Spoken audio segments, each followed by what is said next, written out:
Imaginez que notre ADN soit comme un livre qui raconte comment notre corps fonctionne. Au fil du temps, les mouvements et les réécritures modifient le texte, contribuant ainsi à l'évolution et à la diversité génétique de notre espèce. Certains d'entre eux sont appelés gènes sauteurs ou transposons.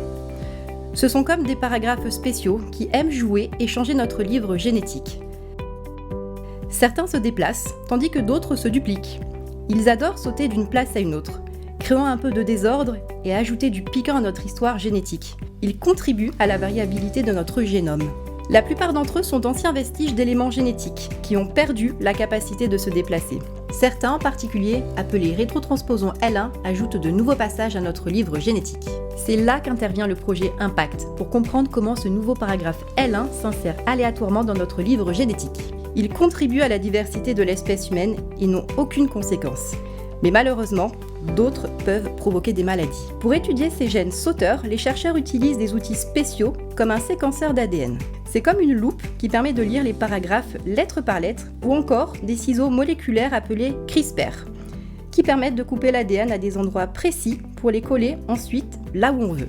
Mais alors, comment comprendre l'impact de milliers de copies de rétrotransposons sur l'évolution génétique chez les mammifères et les hommes et dans certaines pathologies humaines ?